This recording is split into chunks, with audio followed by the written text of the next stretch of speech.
प्यारे दोस्तों, आज हम आपको कहानी सुनाने वाले हैं एक अल्लाह वाले और 7 भाई का जो कि तोते बन गए। जादुई जूते और अल्लाह की नेक बंदी।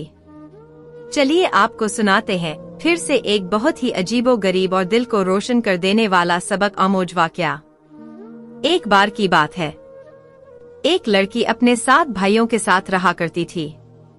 वो उनकी बहुत खिदमत करती, लेकिन वो भाई उसके कभी खुश नहीं होते थे क्योंकि वो उससे जलते थे।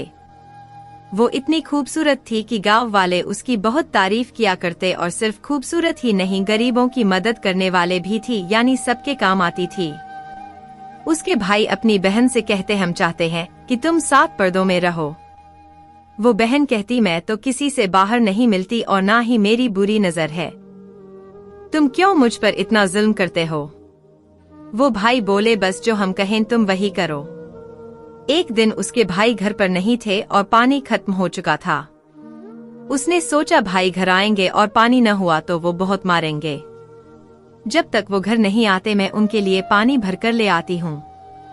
वो जल्दी से घर से निकली और पानी भरने के लिए बहुत दूर पैदल चलती हुई झरने के पास गई। झरने से पानी भरने के बाद वो घर वापस की तरफ आ रही थी। उसे रास्ते में एक अल्लाह वाले मिले जिनको बहुत प्यास लग रही थी। उन्होंने लड़की से कहा, बेटी थोड़ा पानी मिल सकता है। लड़की ने अल्लाह वाले को पेट भरकर पानी पिलाया।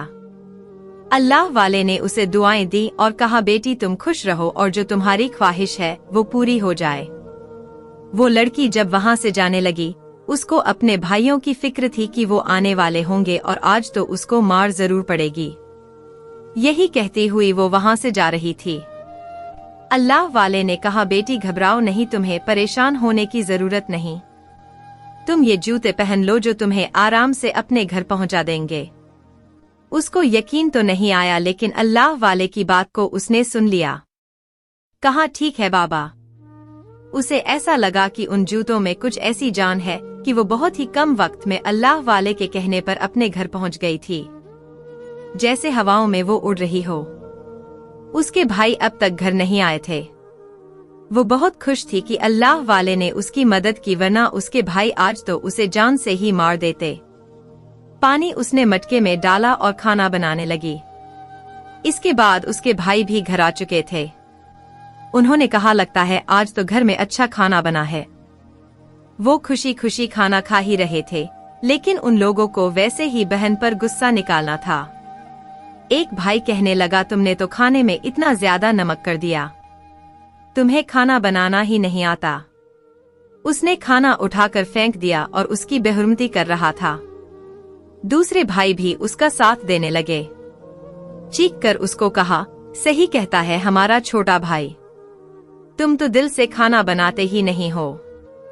हम मजदूरी करके आते हैं, लेकिन यहाँ तो खाना बनाने वाले दिल से खाना ही नहीं बनाते। तुम करती क्या रहती हो? घर में सारा दिन बिस्तर पर ही तो रहती हो। भाइयों के खराब सलूक ने उसके दिल को तोड़ दिया था। बड़ी मोहब्बत से उसने खाना बनाया और उनके सारे काम भी कर देती थी, लेकिन भाई तो उसकी फिक्र करते ही नहीं थे। वो खामोश हो गई और अपने कमरे में चली गई। वजू करने के बाद उसने अल्लाह ताला की इबादत करना शुरू कर दी और नमाज पढ़कर दुआ करने लगी। अल्लाह, मैंने क्या कमी छोड़ी, अपने भाइयों की खिदमत करने में मुझसे कोई खुश क्यों नहीं रहता। आज मेरे माँ बाप जिंदा होते तो मेरा कोई ख्याल रखने वाला, मुझसे मोहब्बत करने वाला होता। दुआ करते करते वो सो गई। उसके ख्वाब में वही बुजुर्ग आए। उन्होंने कहा, बेटी तुम अकेली नहीं हो, जिसके साथ अल्लाह होता है उसके सब साथ होते हैं। तुम्हारे भाइयों को अल्लाह ताला एक दिन सबक जरूर सिखाएगा।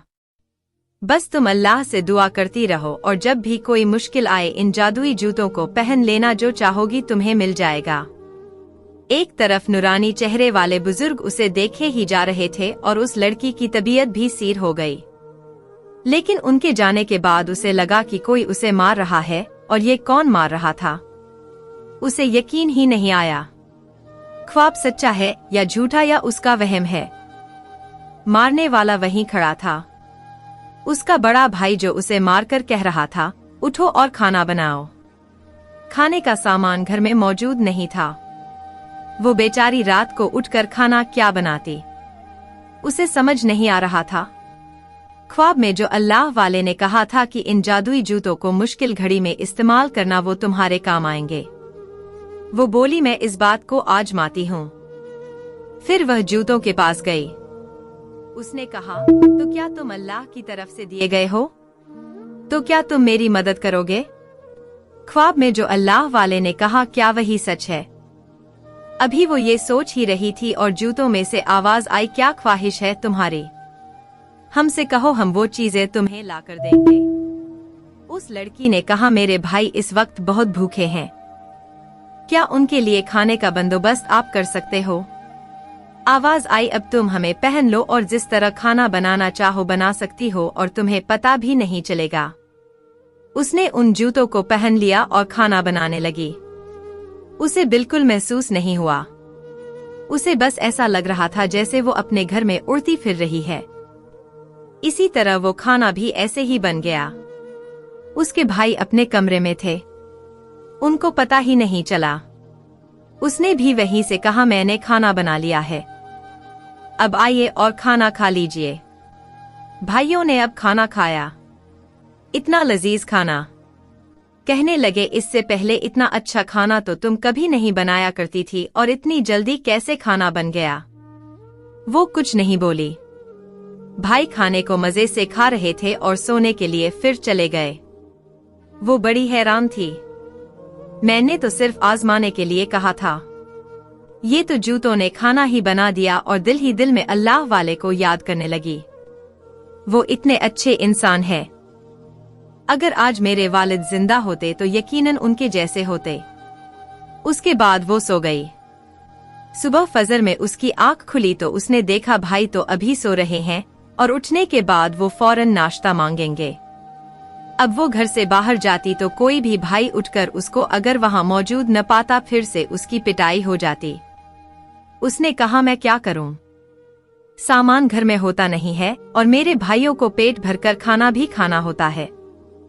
वो जूतों के पास आई। उसने कहा, तुम मेरी मदद कर सकते हो? जूते कहने लगे, हाँ हाँ, तुम्हारी मदद हम जरूर करेंगे, हमें इसलिए तो तुम्हें दिया गया है। फिर उसने कहा, नाश्ता बनाने में मेरी मदद करो। उसने उनको पहन लिया और नाश्ता बनाया। वो नाश्ता भी बहुत कम वक्त में बन गया। भाइयों तक खाने की खुशबू पहुंची तो वो बाहर आ गए। कहने लगे, वाह, हमारी बहन ने तो हमारे लिए बड़े अच्छे खाने बनाए हैं। सबने मस्त होकर खाना खाया और काम पर चले गए। वो अल्लाह पाक का शुक्रिया अदा कर रही थी। उसने उसकी मुलाकात अल्लाह वाले से करवाई। कम से कम मेरे भाई तो मुझसे राजी हुए। बाकी जो खाना बचा हुआ था उसको उस लड़की ने गरीब बस्ती वालों में बांट दिया। गांव वाले भी अब ये खाना खाते रहे। सिलसिला इसी तरह चलता रहा। इसके बाद भाई जब घर आते तो वो मजेदार खाना उनके सामने रख देती और वो सुकून से खा जाते। एक दिन छोटे भाई ने सोचा, हमारी बहन पहले तो हमारे मनपसंद खाने नहीं बनाती थी और अब खाना इतना बेहतरीन बनाती है कि हम अपनी उंगलियां चाटते रह जाते हैं। ये क्या राज है? इस छोटे भाई ने दूसरे भाइयों को कोई बात न बताई। बस दिमाग में गुस्सा लेकर सोचने लगा, मैं अपनी बहन की खोज लगाऊंगा। ये खाना कैसे बनाती है, जबकि हम उसे सामान भी लाकर नहीं देते और ये सारे काम खुद कर लेती है। एक बार हमेशा की तरह वो सातों भाई काम पर चले गए, लेकिन वो छोटा भाई बाहर जाकर किसी पेड़ के पीछे छुप गया कि अपनी बहन को बाहर निकलते देखूंगा। जब उसने कुछ देर इंतजार किया तो उसे बहन तो बाहर जाती नजर नहीं आई। बहुत देर तक बैठा देखता रहा। उसने कहा, मैं घर में देखता हूँ मेरी बहन करती क्या है। चुपके से उसने जब घर में झांका तो वहाँ पर उसकी बहन खाना बना रही थी और कोई भी वहाँ उसकी मदद करने वाला नहीं था। वो हैरान हुआ कि मेरी बहन के अंदर इतनी ताकत आखिर कहाँ से आ गई और वो इसके पीछे पड़ चुका था। किसी को उसने खबर नहीं होने दी कि वो अपनी बहन पर नजर रखे हुए है। एक दिन जब सब सो रहे थे पर वो जाग रहा था, क्योंकि उसे पता था उसकी बहन नमाज पढ़ने के लिए उठती है। अब वो उसको देख रहा था कि ये करती क्या है। वो जूतों के पास आई और कहा, जादुई जूतों मेरी मदद करो, मैं खाना बनाना चाहती हूँ। उसने जूते पहने और खाना बनाने लगी और बहुत जल्दी खाना भी बन गया। उसने कहा, देखा ये जूते ही उसकी मदद करते हैं, तब से ही हमें ये अच्छा खाना खिला रही है। उसे बड़ा गुस्सा आया, हमारी ये बहन इतने दिनों से हमें बेवकूफ बना रही है, खाना इस तरह बनाती है। जब वो सब काम के लिए जाने लगे तो उन्होंने अपनी बहन को बाहर ही रोक लिया और भाई से कहा, मेरी बात सुनो। कहा, वो जो जूते देखे हैं, कहाँ है वो जूते? चलो ढूंढते हैं। लेकिन उन्हें ढूंढने पर भी वो जूते नहीं मिले। फिर वो कमरे में वापस आए और बहन से कहा, हमें बताओ वो जूते कहाँ है? उसने कहा, मुझे नहीं पता। उन्होंने उसको इस बात पर और मारा। मेरे भाइयों के दिलों में औरत के लिए कोई रहम नहीं। मैं बहुत रो रही थी क्योंकि मेरे भाइयों ने मुझे बहुत बेदर्दी से मारा था। अल्लाह मेरी मदद फरमा। रोते रोते उसकी आंख लग गई। अल्लाह वाले फिर से ख्वाब में उसको नजर आए। बोले, बेटी तुम अकेली नहीं हो, अल्लाह तुम्हारे साथ है, लेकिन तुमने बहुत ही होशोवास से काम लेना है वरना तुम्हारे भाई तुम्हें मार देंगे। अल्लाह वाले ने ख्वाब में ही उसे बताया कि वो किसी ऐसे इंसान की मदद नहीं करते जो कि जालिम हो। वो सिर्फ तेरी ही मदद करते हैं क्योंकि अल्लाह की तो नेक बंदी है। हमने वो जूते तुम्हारी मदद और आसानी के लिए दिए थे। जब तुम्हें जरूरत पड़ेगी तो वो जूते तुम्हारी मदद करने के लिए आ जाएंगे, लेकिन अभी वक्ती तौर पर वो हमारे पास है क्योंकि तुम्हारे भाई इससे गलत काम करवाएंगे। वह सब भाई जूते ढूंढ कर थक चुके थे। एक भाई कहने लगा, मैं एक ऐसे आमिल को जानता हूँ जो हमारी मदद कर सकता है। वो इस गांव का बहुत बड़ा पहुंचा हुआ आमिल है और इससे जो भी काम करवाओ वो करता है। दूसरे भाई कहने लगे, चलो चलते हैं, उसके पास जाकर पूछते हैं उन जूतों का राज। सारे भाई मिलकर उस आमिल के पास पहुंचे। बड़े भाई ने उस आमिल से पूछा, हमारी बहन के पास घर में मौजूद जूते हमारी बहन के पास कहाँ से आए, जो उसकी मदद करते हैं, जिनके जरिए वो खाना भी बनाया करती थी? आमिल ने कहा, वो जूते एक अल्लाह वाले ने उसे दिए थे।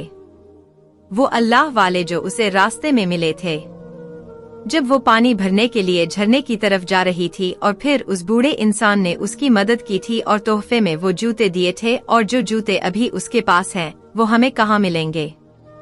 वो आमिल बोला, अभी वो जूते उस बूढ़े बुजुर्ग के पास हैं जो इसी जंगल के पास रहता है, लेकिन उसके पास जाने से पहले तुम्हें बहुत कुछ एहतियात करनी पड़ेगी। वो बहुत पहुंचा हुआ जादूगर है। वो लड़के बोले, क्या तुमसे भी ज्यादा पहुंचा हुआ जादूगर है? वो बोला, मुझसे बड़ा आमिल तो कोई हो नहीं सकता। तो फिर तुम ऐसा क्यों कहते हो? वो बहुत पहुंचा हुआ है। मैं तुम लोगों की बात कर रहा हूँ। तुम लोगों को नहीं पता वो कितना चालाक है। तुम्हें इससे बचकर रहना होगा। वो कहने लगे, इसके लिए हमें क्या करना होगा? कुछ नहीं, बस वो करना पड़ेगा जो अब तक नहीं करते आए हो। वो लड़के बोले, इस बात का क्या मतलब है? आमिल बोला, मतलब ये है, अपनी बहन के साथ नरमी का रवैया रखो, उसका ख्याल रखो, उसकी इज्जत करो, उस पर हाथ नहीं उठाना, वो जो मांगे उसे देना। तुम्हारी बहन तुम्हारी खिदमत करती है तो तुम्हें भी इसकी खिदमत करनी पड़ेगी। उसका भाई बोला, ये हम नहीं कर सकते, हम उससे नफरत करते हैं। आमिल बोला, इससे नफरत की वजह क्या है? वो बोले, क्योंकि वो हमारे बाप की तरह है। हमारा बाप भी सबकी खिदमत करता था। ये गांव वाले हमारे बाप को बहुत मारा करते थे और वो इंसानों के लिए अपना सब कुछ गवा देता था, और इसी ने हमारी बहन को ये सबक सिखा दिया कि जब तुम बड़ी होगी तो सबका ख्याल रखना, सबकी दुआ लेना, और हम ऐसा नहीं कर सकते। आमिल बोला, मैं हैरान हूँ, अपने बाप के नक्शे कदम पर तुम लोग नहीं चल रहे जबकि वो तुम्हारा बाप था। वो लड़के बोले, हमें कोई शौक नहीं अच्छे काम करने का, और सीधे कामों में रखा भी क्या है? एक भाई बोला, हम नहीं सीधे रास्ते पर चलना चाहते क्योंकि सीधे रास्ते पर चलकर कुछ नहीं मिलता, हम बहुत पैसा चाहते हैं और इसके लिए उन जूतों की तलाश में हैं। वो जूते हमें मिल गए तो हम उससे जो भी मांगेंगे वो जूते हमें देंगे। उस आमिल ने ये बात सुनकर कहा, अगर वो जूते तुम लोग चाहते हो तो फिर अपनी बहन को राजी रखो, क्योंकि तुम्हारी बहन की बात वो अल्लाह वाला मानता है। अगर तुम्हारी बहन तुमसे खुश हो गई तो अल्लाह वाला उसे जूते वापस कर देगा। फिर अपनी बहन से वो जूते छीन लेना। तब तक तुम्हें अपनी बहन के साथ अच्छा सलूक करना है। उनके मुंह बनने लगे क्योंकि वो ऐसा नहीं चाहते थे, लेकिन पैसों के लिए उन्हें ऐसा करना था। वो सातों के साथ भाई घर वापस आए। वो लोग अपनी बहन के इर्द गिर्द बैठकर रोने लगे और कहा, हमें माफ कर दो हमारी प्यारी बहन, हमें माफ कर दो। आज हमारे ख्वाब में अब्बा जान आए और कह रहे थे तुमने हमारी बेटी पर बड़े जुल्म ढाए हैं और उसको मारा है। तुम लोग मर्द कहलाने के लायक नहीं हो। औरत पर जो हाथ उठाए वो मर्द नहीं होता। हमें माफ कर दो, बल्कि तुम हमें मारो।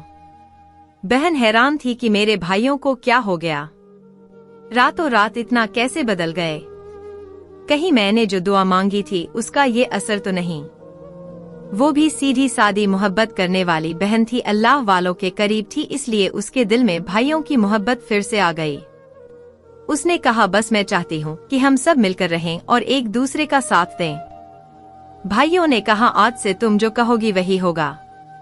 तुम बस हमें हुक्म दिया करो। और ये झूठ बोलते हुए उनका दिल छलनी हो रहा था, लेकिन क्या करते, पैसों के लिए कर रहे थे और बहन भी उनकी बातों में आ गई। बड़ा भाई कहने लगा, तुमको हमने घर से बाहर नहीं निकलने दिया, पर आज से तुम पानी भरने के लिए झरने पर जाओगी तो एक भाई तुम्हारे साथ जाएगा। लड़की कहने लगी, आप लोग जो कह रहे हैं मुझे इन बातों पर यकीन नहीं आ रहा। अचानक आप लोग इतना बदल कैसे गए। वो हंसते हुए कहने लगे, हाँ तो हम एक ही खून है और खून हमेशा खोलता है। इसके बाद उस पर वाकई उन भाइयों ने रहम कर दिया। वो खाना बनाते, वो खुशी खुशी खाना खाते और पानी भरने के लिए उसे कभी झरने की तरफ जाना पड़ता तो एक भाई उसके साथ जाता।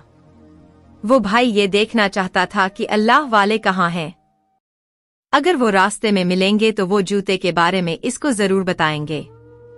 लेकिन अब तक बहन को अल्लाह वाले न मिले, बल्कि वो अपने भाई के साथ पानी भरने जाती और वापस आ जाती।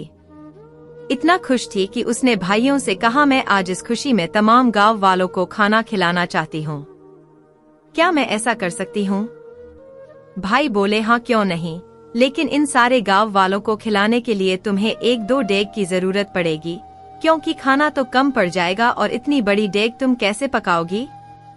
वो बोली, आप फिक्र न करो, ये काम भी हो जाएगा। भाइयों के तो कान खड़े हो गए। वो लोग उसके सामने तो घर से चले गए, लेकिन अब उसके पीछे वो लोग छुपकर कहने लगे, ये घर से बाहर निकलेगी और झरने की तरफ जाएगी जहाँ पर वो अल्लाह वाले होते हैं। और वाकई ऐसा ही हुआ। वो घर से निकली, उसके हाथ में मटका था। वो पानी भरने जा रही थी। झरने से पानी भरने के बाद उसने आवाज दी, अल्लाह वाले क्या आसपास मौजूद हैं? लेकिन उसकी आवाज पर वहां कोई भी नहीं आया। वो भाई उसके पीछे लगे हुए थे, लेकिन वो अल्लाह वाले थे सामने ही नहीं आ रहे थे। वो बड़े मायूस हुए कि हमारी तो चाल कामयाब न हुई, हमें तो वो जूते चाहिए और ये लड़की अल्लाह वाले को बुलाती है पर बुढ़ा इंसान आता ही नहीं। एक बार कहने लगा, तुम थोड़ा रुको, वो आता ही होगा। वो लड़की आवाज देती रही, लेकिन अल्लाह वाले उसके सामने नहीं आए। यहाँ पर भाइयों के दिल पर छुरियां चल रही थी। अरे हम तो इतनी देर से यहाँ रुके हुए हैं, बेफिजूल में हमने अपना वक्त जाया किया। लड़की भी उदास थी और वापस आ गई। जब वो घर आई तो देखा उसके घर में खाना पक रही थी। बहुत से लोग जमा थे जो डेग को पका रहे थे। लड़की ने उन सब से पूछा, आपको यहाँ किसने भेजा है? कहने लगे, हम पड़ोस के गांव में रहते हैं और यहाँ पर लोगों को खाना खिलाने आए हैं। हमें ये जगह अच्छी लगी, तुम भी हमारे साथ काम में शामिल हो जाओ। वो लड़की खुशी खुशी और लोगों के साथ उस काम में मिल गई। भाइयों के अरमानों पर पानी फिर गया, क्योंकि न जूते वहां आए थे और न ही उस लड़की की किसी ने मदद की थी, बल्कि यहाँ तो जीते जागते आदमी उसकी मदद कर रहे थे। पूरे गांव को फिर खाना खिलाया गया और न चाहते हुए भी उन्हें वो काम करना पड़ा। वो सुबह उठी, फजर की नमाज पढ़ने के बाद वो घर से बाहर आई तो उसे एक तोता नजर आया जो पेड़ पर बैठा हुआ था। वो तोता इतना खूबसूरत रंगों वाला था, लड़की का उस तोते पर दिल आ गया। बहुत देर तक वो उस तोते को देखती रही। लड़की के इस तरह देखने पर वो उड़कर उसके पास उसके हाथ पर आ बैठा और कहने लगा, तू मुझे ऐसे क्यों ताक रही है? तुम इंसानों की तरह बात कर रहे हो? वो बड़ी हैरान हुई। तोते ने कहा, तुम मुझे नहीं जानती लेकिन मैं तुम्हें जानता हूँ। मैं हर अच्छे इंसान को जानता हूँ जो कि लोगों की मदद करता है। तुम्हारे चेहरे पर वो अलग सा नूर और कशिश है जो बहुत कम इंसानों के चेहरे पर होती है। इसके आने से लड़की की जिंदगी में बहार सी आ गई थी, क्योंकि उसे परिंदों से प्यार था। जब उसके भाई वहां नहीं होते तो वो तोते से बातें किया करती। वो भाई अपनी बहन के साथ मजबूर होकर अच्छा सलूक करते थे, क्योंकि किसी भी कीमत पर वो जूते चाहते थे। एक दिन छोटे भाई ने उस लड़की को तोते से बातें करते देख लिया। उसका दिमाग तो पहले ही खराब हो रहा था। अपने बड़े भाइयों की वजह से वो खुद को काबू में न रख पाया। उसको समझ नहीं आया और बहन के पास आया और डांटना शुरू कर दिया। बहन ने कहा, मुझे क्यों डांटते हो? तुम इस तोते से बातें कर रही हो? हम उन जूतों को ढूंढने में लगे हुए हैं। वो जूते कहाँ चले गए? तुमने इन जूतों को कहाँ छुपा दिया? तुम सब कुछ जानती हो। लड़की बोली, मैं कुछ नहीं जानती, वो जूते कहाँ हैं? अब भाई ने अपनी बहन पर हाथ उठाया, लेकिन इससे पहले वो हाथ उठाता वो तोता चिल्ला उठा, एक इंसान तो औरत पर हाथ उठाता है, वो भी मजलूम औरत पर। तूने इस लड़की को दुख दिया, अल्लाह तुझे कभी माफ नहीं करेगा। ये आवाज सुनकर बाकी भाई भी घर से बाहर आ गए। उन्होंने कहा, क्या हुआ और ये तोता इंसानों की तरह क्यों बातें कर रहा है? छोटा भाई बोला, ये भी कोई जादुई चीज लगती है, वरना कोई परिंदा इस तरह इंसानों जैसी बातें कैसे करता होगा। गांव वाले वहां जमा हो गए। कहने लगे, भाइयों क्या हो गया? अपनी बहन को क्यों तंग करते हो? ये बेचारी तो हर एक के लिए अच्छा कर रही है। एक भाई बोला, मैं उस जादूगर को बुलाकर लाता हूँ और वही हमारा काम करवाएगा। वो जल्दी से उस आमिर की घर तक पहुंचा। आमिर ने चौंक कर कहा, क्या हुआ? तुम्हारा सांस क्यों फूल रहा है? वो कहने लगा, अब बस मैं इंतजार नहीं कर सकता। आप हमारे साथ फौरन गांव चलें और हमारे मसले को हल करें। जादूगर इसके साथ चल पड़ा। जादूगर ने कहा, तुम सब चुप हो जाओ। अब मैं ही पता लगाऊंगा कि वो अल्लाह वाले का क्या चक्कर है और ये तोता क्यों इस तरह से बातें करता है। इसके बाद उसने कुछ अजीब सी अल्फाज बोलना शुरू कर दिए। उसके अल्फाज बोलने के साथ ही दूर से बुजुर्ग लाठी टेकते हुए वहां आए। लड़की उसको जानती थी। उसके चेहरे पर खुशी की लहर दौड़ गई। इतने महीनों के बाद मैंने अल्लाह वाले को देखा। अल्लाह वाले वहां आए और कहा, क्यों बुलाया है मुझे? और तुम मुझसे इस तरह इस लहजे में कैसे बात कर सकते हो? आमिल ने कहा, क्योंकि तुमने लड़कों को बहुत परेशान कर दिया है, इसलिए अब इस बात को आगे न बढ़ाओ और जूते फौरन इनको दे दो। अल्लाह वाले बोले, मैं क्यों इनके हवाले कर दूं वो चीज जिससे ये गलत काम करें? अरे कोई लालच में ये काम करता है। भला ये लड़की जिसको जूते तोहफे में दिए गए थे, जो अपने भाइयों की अच्छी बहन है और अपने बाप के अच्छे काम को आगे बढ़ा रही है, और आज जिसकी वजह से गांव में लोग भूखे नहीं रहते और तोहफा भी उसी को दिया जाता है जिसका मकसद नेक हो। ऐसे किसी शैतानी सोच रखने वाले को कोई भी चीज नहीं दी जाती। जादूगर कहने लगे, तेरे अंदर इतनी ताकत नहीं कि तू मेरा मुकाबला कर सके। अगर तूने इन लड़कों को वो जूते नहीं दिए तो फिर मैं तुझे यही तोता बना दूंगा। बुजुर्ग कहने लगे, दुनिया इंसानों के लिए बनाई गई है, लेकिन इंसान खिदमते खल्क के लिए, दूसरों के काम आने के लिए पैदा किया गया है। ये दुनिया तुम्हारे लिए पैदा की गई है और तुम आखिरत के लिए पैदा किए गए हो, और आखिरत में उसी के लिए भलाई होगी जो लोगों की दुआ लेगा। तुम लोगों ने तो हद पार कर दी। लालच की भी कोई हद होती है। अल्लाह वाले जलाल में आ गए। जादूगर ने कहा, ये मेरे साथी हैं और तुम इनको कुछ नहीं कह सकते। अगर तुमने वो जूते मुझे नहीं दिए तो मैं तुम्हें इस तरह तोते में बदल दूंगा। वो सातों भाई कहने लगे, हाँ आप इस आदमी को इस तोते में बदल दें। ज्यादा ही बातें कर रहा है, बल्कि हमारी बहन को भी किसी जानवर में ही बदल दे। बस हम इंसान रहना चाहेंगे। अल्लाह वाले ने कहा, तुम इंसान रहने के काबिल हो ही नहीं। जानवर भी अल्लाह की मखलूक है। बेजुबान जानवर जो किसी को तकलीफ नहीं देते, लेकिन तुम लोग वही जानवर बन जाओ जो अशरफुल मखलूक यानी इंसान वो है जिसको अफजल बनाया गया है, और इससे पहले जादूगर मुझे तोता बनाए। मैं अल्लाह से दुआ करता हूँ अल्लाह पाक तुझे इसी तोते में तब्दील कर दे। अल्लाह वाले ने दुआ की और सातों भाई उस जादूगर समेत तोते बन गए। लेकिन उनके मुंह में जुबान नहीं थी, ना वो बात कर सकते थे, बल्कि उनको पिंजरे में कैद कर दिया गया। फिर अल्लाह वाले उस लड़की के पास आए और कहा, बेटी तू मुझे पुकारती रही तो मुझे याद करती रही, लेकिन मैं तुम्हारे सामने उस वक्त नहीं आ सकता था क्योंकि तुम्हारे भाई तुम्हारे साथ ज्यादती कर रहे थे और ये हमारे इस काम को होने नहीं देते। इसलिए कुछ चीजों में असलियत होती है और कुछ बातों की वजह से इंसान को छुपना पड़ जाता है। गांव वाले तो इस लड़की के अच्छे अमल का सिला देख ही रहे थे, जिसने हर एक की दुआ ली और आज उसके पास सब कुछ था। प्यारे दोस्तों, ये वाकया आपको कैसा लगा? उम्मीद करती हूँ कि अच्छा लगा होगा। मजीद ऐसे ही वाकयात सुनने के लिए हमारे चैनल को सब्सक्राइब करके हमारी फैमिली का हिस्सा जरूर बने।